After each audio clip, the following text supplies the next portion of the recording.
नमस्कार, अपना हिमाचल देख रहे हैं आप। आपके साथ मैं हूं खुशबू पांडे। अपना हिमाचल में तमाम खबरों की बात करेंगे, लेकिन इससे पहले कि आपको एक बड़ी जानकारी दे दें। ये बड़ी जानकारी सामने आ रहा है। हिमाचल में बर्फबारी का दौर जारी है। ऊंचाई वाले इलाकों में जमकर बर्फबारी हुई है। बीती रात ओलावृष्टि भी हुई है। बर्फ की सफेद चादर बिछ गई है। बागवानों को बड़ी राहत मिली है।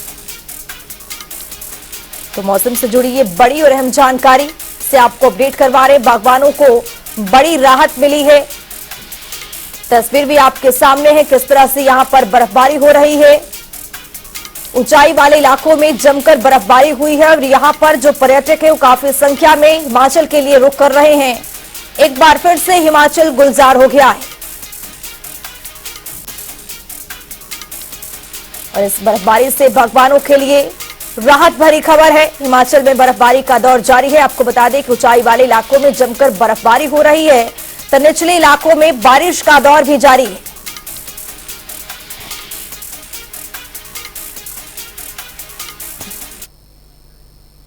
एक और बड़ी जानकारी आ रही है, उसे भी आपको अपडेट करवाएंगे। सुजानपुर के विधायक ने सीएम को पत्र लिखा है। ये बड़ी और अहम जानकारी राजेंद्र राणा ने सोशल मीडिया में से शेयर किया है। सुखू सरकार पर यहां पर तंज कसते हुए नजर आए। ये बड़ी जानकारी दे रहे हैं। युवाओं के भविष्य को लेकर क्यों नहीं सरकार चिंतित है। भर्तियों के परीक्षा परिणाम का इंतजार। राणा ने सीएम सुखू से गुजारिश की है, नौकरियों का पिटारा खोला जाए। सोशल मीडिया पर जमकर यहां पर यह वायरल हो रहा है राणा का पत्र। ये बड़ी और अहम जानकारी से आपको अपडेट करवाएं। सुजानपुर के विधायक ने सीएम को पत्र लिखा है। राजेंद्र राणा ने सोशल मीडिया पर यह पत्र को शेयर भी कर दिया है। सुखू सरकार पर हमलावर नजर आए हैं विधायक। भर्तियों के परीक्षा परिणाम का इंतजार है। तो वहीं आपको बता दें कि सोशल मीडिया पर जमकर ये पत्र वायरल हो रहा है। नौकरियों का पिटारा खोला जाए। एक चुना हुआ व्यक्ति होने के नाते मैं समझता हूं कि आज मैंने प्रदेश के माननीय मुख्यमंत्री को जो पत्र लिखा है उसमें मैंने ये कहा है कि पिछले जब हम लोग विपक्ष में थे उसमें प्रदेश के नौजवानों की हम लोग आवाज उठाते रहे जो बेरोजगार हैं। अब आज की डेट में सबसे बड़ा मसला ये है कि हिमाचल प्रदेश में सबऑर्डिनेट सिलेक्शन बोर्ड जो है, जहां की धांधलियां हो रही थी वो हमारी सरकार ने उसको बंद कर दिया था। बहुत सारे प्रदेश में हजारों लाखों नौजवान ऐसे हैं जिन्होंने पेपर दे के रखे हैं और रिजल्ट का इंतजार कर रहे हैं। बार बार चुने हुए व्यक्तियों को मिल रहे हैं। मैं एक चुना हुआ व्यक्ति, एक विधायक होने के नाते कई बार मुझे मिलते हैं, इसके अलावा मेरे साथी विधायकों को मिलते हैं। मैंने सिर्फ इतना निवेदन किया है कि 1 साल 2 महीने होने जा रहे हैं और हमने प्रदेश में जो घोषणा पत्र जारी किया था उसमें भी हमने कहा था कि 1 लाख नौजवानों को हम रोजगार देंगे, सरकारी व प्राइवेट सेक्टर में। तो अभी तक हम लोगों के रिजल्ट हम निकाल नहीं पा रहे। एक सबऑर्डिनेट सिलेक्शन बोर्ड में कुछ लोगों ने धांधली करी है, बेईमानी करी है, करप्शन करी है। उन लोगों को सलाखों के पीछे भेजा जाना चाहिए। लंबे इंतजार के बाद आखिरकार शिमला के रिज मैदान पर भी बर्फबारी देखने को मिली है, जिसके बाद रिज मैदान और मॉल रोड पर पूरी तरह से सफेद चादर में ढक गया है। इस दौरान स्थानीय लोग हो या बाहर से आए पर्यटक सभी बर्फबारी का खूब यहां पर लुत्फ उठाते हुए नजर आ रहे हैं। रिज मैदान पर बर्फबारी की खूबसूरत तस्वीर के साथ देखिए संवाददाता रॉबिन शर्मा की एक खास रिपोर्ट। शिमला का रिज मैदान एक बार फिर सफेद चादर से ढक गया है और इसका इंतजार लंबे समय से किया जा रहा था। एक बार आप तस्वीरें देखिए, ये हिमाचल प्रदेश की वही राजधानी है जिसको याद किया जाता है इसकी बर्फबारी के लिए। और मानो आज जिस तरह से आसमान से फूल बरस रहे हैं तो उसी का यहाँ पर खूबसूरत नजारा जिस तरह का देखने को मिल रहा है उसने एक बार फिर जो पर्यटक हैं उनके चेहरों पर भी रौनक लाई है और खासतौर पर जो हिमाचल के चाहे स्थानीय निवासी हैं उनके चेहरे पर भी इस जो बर्फबारी है इसने रौनक लेकर आई है।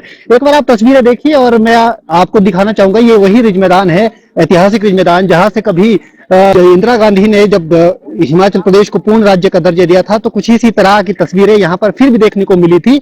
और यहाँ पर जिस तरह का अभी माहौल बना हुआ है, भले ही ऊपर से बर्फबारी जो है वो भारी मात्रा में हो रही है, लेकिन नीचे यहाँ पर जिस तरह से जो पर्यटक है वो भी लुत्फ उठाते नजर आ रहे हैं। हमारे साथ कुछ यहाँ बात करने के लिए मौजूद है। हमने 15 तारीख को प्रेडिक्शन के हिसाब से 31 तारीख की टिकट बुक कराई थी, मगर कल भी बहुत अच्छी हुई है। मगर आज जो कॉटन की तरह आज प्रॉपर स्नोफॉल हुई है, बहुत देर के, बहुत अपने यात्रियों को, मतलब पूरी विजिटर को उम्मीद थी कि आज जरूर होगा, मगर परमात्मा ने सभी की दुआ सुनने के एक बार फिर बर्फ को डालकर, मतलब स्नोफॉल आपने छाता भी नहीं लिया, आप खूब मजा ले रहे हैं बर्फबारी का, लेकिन आपने अब खूब मजा ले रहे हैं बर्फबारी का। अच्छा, आपको पहले मालूम था कि बर्फ होने वाली है? मालूम तो ऐसे प्रेडिक्शन तो लगातार नेट वगैरह के बता रहे थे, मगर परमात्मा की मेहर नहीं हो रही थी। तो इसी उम्मीद को लेकर आए थे कि बर्फबारी होगी? हाँ जी हाँ, मगर हमारा टूर अब बेहतर हो गया, चाहे 50,000 लग जाए, हमारा अब टूर बहुत अच्छा है, बहुत इंजॉय कर रहे हैं। चलो, ये बहुत बहुत खुशी की हाँ बात जी, है। हाँ। तो और कुछ लोग भी, उनसे भी बात करने की कोशिश करेंगे। आप अपना सबसे पहले नाम बताएं। आसिफ है सर। आसिफ है, कहाँ से आए हैं आप? पंजाब से सर। पंजाब से आए हैं। तो बर्फबारी हो रही है, जी, जी। कैसा मजा आ रहा है आपको? जी, लाइफ में पहली बार स्नोफॉल देखने को मिली है। अच्छा। बहुत अच्छा एक्सपीरियंस हो रहा है। हम सारे कजन ब्रदर हैं, साथ में एंजॉय कर रहे हैं। बहुत अच्छा लग रहा है। अब पहली बार आपने स्नो देखी, सर्दी हो रही है, किस तरह का आपका एक्सपीरियंस है पहले स्नो को लेकर? हमने 2 महीने पहले भी आए थे यहाँ पे, तो अब कोई स्नो का था पता नहीं था। अभी बहुत अच्छा लग रहा है कि आना जैसे वसूल हो गया है। तो यहाँ पर जिस तरह के जो पर्यटक है, उनकी तरफ से भी यही देखने को मिल रहा है कि जो बर्फबारी है वो कहीं ना कहीं हिमाचल प्रदेश की पहचान रही है, और खासतौर पर शिमला की पहचान रही है। उसी की प्रेडिक्शन लेकर यहाँ पर लोग आते हैं, और जब वो नहीं होती है पूरी, तो एक निराशा कहीं ना कहीं पर्यटकों में देखने को भी मिलती है। लेकिन अब जिस तरह से ये बर्फबारी का दौर हिमाचल प्रदेश में शुरू हुआ है, और शिमला भी एक बार फिर जो बर्फ की चादर में ढक गया है, तो कहीं ना कहीं इसकी जो खुशी है वो पर्यटकों के चेहरे पे भी देखने को मिल रही है। रॉबिन शर्मा, जनता टीवी, शिमला। आगामी लोकसभा चुनाव के लिए कांग्रेस पार्टी ने तैयारी शुरू कर दी है। तो आपको बता दें कि शिमला के राजीव भवन में यूथ कांग्रेस कार्यकारिणी की बैठक हुई है। इस बैठक में प्रदेश के मुख्यमंत्री सुखविंदर सिंह सुक्खू विशेष रूप में से मौजूद रहे हैं। उन्होंने कहा है कि कांग्रेस पार्टी लोकसभा चुनाव के लिए तैयार है। तो वहीं उन्होंने कहा है कि 1 साल में उनकी सरकार ने जो काम किए हैं उनसे जनता को अवगत करवाना भी जरूरी है। देखिए, हम तो खुद संगठन से निकलकर आगे की राजनीति कर रहे हैं। मैं एनएसयू का अध्यक्ष रहा, युवा कांग्रेस का अध्यक्ष रहा, और युवा कांग्रेस के प्रदेश अध्यक्ष ने मुझे आज, और इनके जो राष्ट्रीय सचिव कृष्णा एलवरे जी ने मुझे कहा कि आप युवा कांग्रेस की बैठक में आइए। मैं आया। मैंने सभी युवा कांग्रेस को ये दिया कि अगर आप आने वाले लोकसभा चुनावों की तैयारी करिए, निश्चित तौर पर हमारी सरकार ने 1 साल में जो कार्य किए हैं वो जनता की अदालत तक पहुंचने चाहिए। आम लोगों से संबंधित हमने कार्य किया है, जिसका फायदा आने वाले लोकसभा चुनावों में हमें मिलता दिख रहा है। सर, अभी लोकसभा चुनावों में तो समय है, राज्यसभा के भी चुनाव होने, प्रत्याशियों के नाम पर जो है कब तक कांग्रेस जो है फैसला कर लेगी? ये तो हमारे एआईसीसी ही फैसला करती है, हाईकमांड ही फैसला करती है, और निश्चित तौर पर जो भी वो फैसला करती है उन्हें हमें मानना पड़ता है, और जो भी फैसला हमारी एआईसीसी करेगी उसको हम सब लोग मानेंगे। धन्यवाद। ऊना के विधायक सतपाल सत्ती ने प्रेस कॉन्फ्रेंस की है। इस दौरान उन्होंने प्रदेश सरकार पर जमकर निशाना साधा है। उन्होंने कहा है कि सरकारी कार्यक्रमों में जनता के पैसों का दुरुपयोग किया जा रहा है। तो वहीं उन्होंने मुख्यमंत्री के चिंतपूर्णी विधानसभा दौरे पर भी तंज कसते हुए कहा कि आईटीआई के कार्यक्रम में नॉन वेज परोसा गया है, जिसको लेकर मुख्यमंत्री से पूछा गया कि वो खुद को सनातनी बताते हैं। हम सब लोग भी सनातनी हैं, लेकिन सार्वजनिक कार्यक्रमों में मांसाहार खाने का ये मामला हिमाचल में पहली बार हुआ है।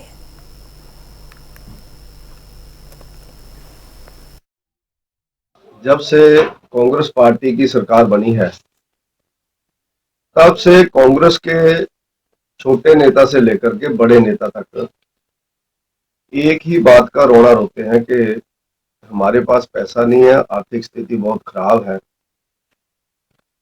और विकास के नाम पर तो उनका सीधा एक मानना रहता है कि पैसे की बात मत करो, क्योंकि पैसा हमारे पास है नहीं।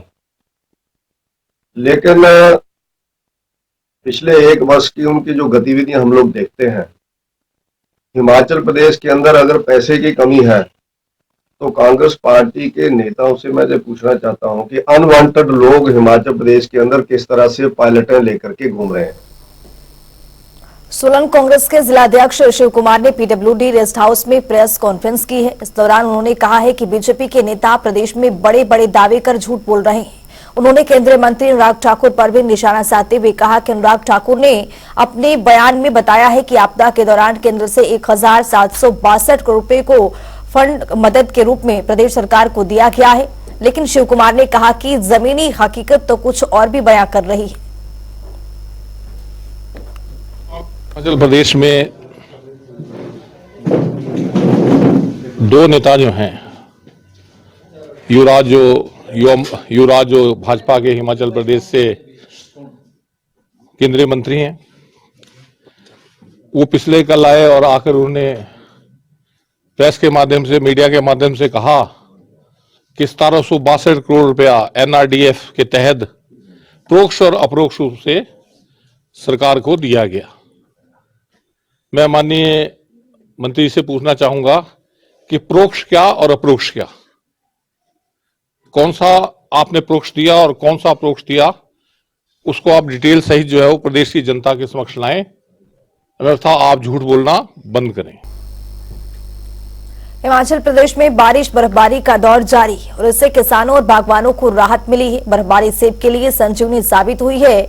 इससे अब जाकर चिलिंग शुरू हुई है। दरअसल बर्फबारी के बाद बागवान अपने सेब के बगीचों में तिलियां बनाने, खाद और गोबर डालने और पुर्निंग का भी काम कर सकेंगे। बर्फबारी के बगैर ये सब काम बंद पड़े हैं। साथ ही बता दें कि प्रदेश की जीडीपी में सेब का 5,500 करोड़ रुपए से ज्यादा का योगदान रहता है।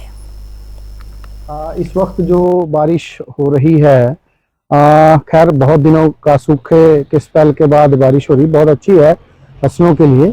जहाँ तक चिलिंग आवर्स की बात है, चिलिंग आवर्स होते क्या हैं, दरअसल ये जानना बहुत जरूरी है किसानों और बागवानों को। 0 से 7 डिग्री सेंटीग्रेड से नीचे जितने भी घंटे, जितने भी ये हमारी शीतोष्ण क्षेत्र की जो फल सब्जियां हैं उनके लिए जरूरी होते हैं, तो जितने घंटे वो रहते, तो ऑलमोस्ट जहाँ तक चिलिंग आवर का सवाल है वो तो पूरे हो ही चुके हैं, क्योंकि टेम्परेचर इतना ज़्यादा नहीं बढ़ा है, ना ही पिछले दिनों से काफ़ी ठीक था, इतना ज़्यादा खराब नहीं था। हाँ, ये जरूर है कि सूखे की वजह से कुछ दिक्कतें हैं, क्योंकि ज़मीन में नमी नहीं है, तो आने वाले वक्त में, खैर अभी इस वक्त सुसुप्तावस्था है पौधों की, तो मुझे नहीं लगता कि इस वक्त कोई खास असर पड़ेगा।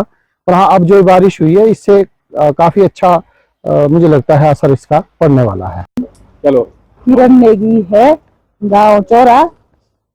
हमारे यहाँ पर आज काफी टाइम बाद बारिश हुई, बर्फ भी हुई। अभी नीचे तो अभी बर्फ आई नहीं, चोटियों में आई है, तो हम बहुत खुश है। सेब के लिए बहुत अच्छा हो गया, नहीं तो हमारे तो पौधे सूख रहे थे, सब्जियां सूख रही थी। प्रदेश के ऊंचाई वाले इलाकों में लंबे इंतजार के बाद बर्फबारी हुई है। बर्फबारी के बाद प्रदेश भर में तापमान में गिरावट दर्ज की जा रही है। बर्फबारी के बाद न सिर्फ मौसम गुलजार हुआ है, बल्कि यहां पर्यटकों की आवाजाही भी बढ़ गई है। बाहरी राज्यों से आए सैलानी जमकर बर्फबारी का लुत्फ उठा रहे हैं। कानपुर यूपी से। कैसा लग रहा है शिमला में? बहुत अच्छा लग रहा है, वीडियो से बेटर है। लाइव देखा उसका अलग एक्सपीरियंस है, वीडियो का एक्सपीरियंस अलग था, बहुत अच्छा लग रहा है। बर्फ गिरती हुई देखी यहाँ? या मैं मॉर्निंग से ही इधर हूँ, अच्छा लग रहा है, बहुत अच्छा। 3 टाइम्स देख चुका है स्नोफॉल कंटिन्यू, अभी भी वेट कर रहा हूँ, फिर निकलते हैं। स्नोफॉल देखी, बहुत एंजॉय किया, बहुत मजा आया, बहुत ज्यादा। फैमिली के साथ, बच्चों के साथ बहुत मजा आया। पहली बार देखी ऐसी स्नो, बहुत मजा आया। हालांकि कम है थोड़ी, आज ही बारिश पड़ी है, आज पहली बर्फ है, इसका तो बखरा ही नजारा होता है पहली बर्फ का। तो कैसे एंजॉय किया आपने? बहुत, अभी अभी कर रहे हैं और करेंगे भी। और गुमरावी पुलिस को नशे के खिलाफ बड़ी सफलता मिली है। पुलिस ने गश्त के दौरान फोरलेन पर कार सवार युवक से बड़ी मात्रा में चरस बरामद की है, जिसके बाद पुलिस ने युवक को गिरफ्तार कर लिया है और एनडीपीएस एक्ट के तहत युवक के खिलाफ मामला दर्ज करके पुलिस ने मामले की आगामी कार्यवाही शुरू कर दी है। कल पुलिस की एक टीम 4 लेन में रोहिन नामक जगह पर जो नाकाबंदी में मौजूद थी, तो उस दौरान जो पुलिस ने एक कार को चेकिंग के लिए रोका। चेकिंग के दौरान उसमें एक व्यक्ति के कब्जे से, जो शिमला का रहने वाला है, उसके कब्जे से 1 किलो 237 ग्राम चरस जो बरामद हुई है। इस चरस को कब्जे में ले लिया गया है और आरोपी व्यक्ति के खिलाफ पुलिस थाना घुमारवी में मामला 15/2024 दर्ज कर लिया गया है। फर्दर इसमें इस व्यक्ति को गिरफ्तार कर लिया गया और गिरफ्तारी के बाद इसको आज माननीय अदालत में पेश किया जाएगा और इसमें हर पहलू से जो इन्वेस्टिगेशन अभी जारी है। प्रदेश सरकार की ओर से एचपी शिव परियोजना चलाई जा रही है। योजना सब ट्रॉपिकल एरिया के किसानों और बागवानों को बढ़ावा देने के लिए चलाई जा रही है और ये परियोजना एशियन डेवलपमेंट बैंक से फंडेड है। इस परियोजना का मुख्य उद्देश्य लोअर एरिया के किसानों की इनकम जनरेट करना है। साथ ही योजना से बेरोजगार युवाओं को भी रोजगार मिलेगा। ये जो हिमाचल प्रदेश सरकार द्वारा ये सब ट्रॉपिकल एरिया के जो किसान उनके उत्थान के लिए ये एचपी शिवा परियोजना चलाई जा रही है, जो कि एडीबी द्वारा फंडेड है। और इस प्रोजेक्ट का जो मुख्य उद्देश्य है कि जो हमारे जैसे अपर क्षेत्र के जो बागवान हैं वो सेब या अन्य फसलों से अपनी इनकम जनरेट करते हैं, तो हमारे लोअर हिमाचल के जो किसान हैं वो भी अपना बगीचे स्थापित करें। तो इसके लिए मेन उद्देश्य हमारा जो परियोजना का है कि जो हमारे बेरोजगार युवक हैं जो अपने रोजगार की बाहर जा रहे हैं तो उनको रोजगार के अवसर प्रदान करवाया जा सके। और दूसरा जो हमारी ये जंगली जानवरों, बंदरों इत्यादि के उससे जो फसलें हमारी डिस्ट हो जाती हैं और लोग अपना एग्रीकल्चर, ये गेहूं, इससे जो अपना इंटरेस्ट लूज कर रहे हैं, तो उन क्षेत्र के कि वहाँ पे फलों की उच्च घनत्व फलों की बागवानी की जाए, जैसे कि आप माल्टा हो गया, अमरूद हो गया, लीची हो गया या अनार हो गया। तो इसके ये लगभग 1296 करोड़ का प्रोजेक्ट है। नशे की रोकथाम के लिए प्रशासन अलर्ट मोड पर है। डीसी सिरमौर सुमित खिमटा ने अधिकारियों को नशे के प्रचलन को रोकने के लिए जरूरी दिशा निर्देश जारी कर दिए हैं। उन्होंने कहा है कि नशे के खिलाफ प्रशासन की ओर से आवश्यक कदम उठाए जाएंगे, जिससे युवाओं में बढ़ते नशे के प्रचलन को रोका जा सके। जैसे आप जानते ही हैं कि आजकल के कंटेक्स्ट में हमारा जो सोशल सिस्टम है, इसमें जो ड्रग मैनेज है, ये एक बहुत बड़ी बीमारी हो गई है। हमारा जो युवा वर्ग है इसमें इससे काफ़ी ग्रसित है और इसमें ड्रग ट्रैफिकिंग का इशू बहुत प्राइम है और स्टेट गवर्नमेंट ने भी इसका संज्ञान लेते हुए सीएम साहब ने इसको अपने प्रायोरिटी इशू में किया है। तो इसमें आज हमने एक तो इंटेलिजेंस इंफॉर्मेशन के रिगार्डिंग डिस्कशन की है। इसके अलावा पॉपी कैनबिस क्रॉप जो ज़िले में अलग अलग जगह पाई जाती है, कुछ लोग भी अपनी क्रॉप्स के साथ उसको उगा रहे हैं, तो उनके रिगार्डिंग भी जो इंफॉर्मेशन जनरेशन और उनके खिलाफ जो वो एक्शन लेना है, जो हमारे पीनल प्रोविजंस हैं, उसके रिगार्डिंग भी चर्चा की गई। हिमाचल में 2 दिनों से पहाड़ों का मौसम गुलजार हो रखा है। जिले में बर्फबारी के चलते तापमान में शून्य के नीचे उतर गया है। लंबे समय से सूखा होने के चलते बागवानों और किसानों को कई परेशानियों का सामना करना पड़ रहा था। ऐसे में इस वर्ष के सीजन की पहली बर्फबारी ने लोगों के चेहरे पर मुस्कान ला दी है। इस रिपोर्ट को देखिए। जिला किन्नौर में लगातार 2 दिनों से बर्फबारी का दौर जारी है। जिला के ऊंचाई वाले पहाड़ी इलाकों में 2 से 2.5 फीट बर्फबारी, तो ऊंचाई वाले ग्रामीण इलाकों में 1 से 1.5 फीट बर्फबारी दर्ज की गई है। वहीं निचले इलाकों में भी करीब 4 से 5 इंच बर्फबारी हुई है। जिला में अत्यधिक बर्फबारी के चलते अब पीने के पानी के जल स्रोत भी जाम हुए हैं। वहीं ऊंचाई वाले ग्रामीण इलाकों में बर्फबारी के चलते कई सड़क संपर्क भी अवरुद्ध हुए हैं। ऐसे में प्रशासन ने मौके पर बड़ी बड़ी मशीनरियों को भेजा है ताकि जल्द से जल्द सड़क संपर्क मार्गों को बहाल किया जा सके। फिलहाल जिला में बर्फबारी के चलते किसी के जानमाल के नुकसान की सूचना नहीं मिली है।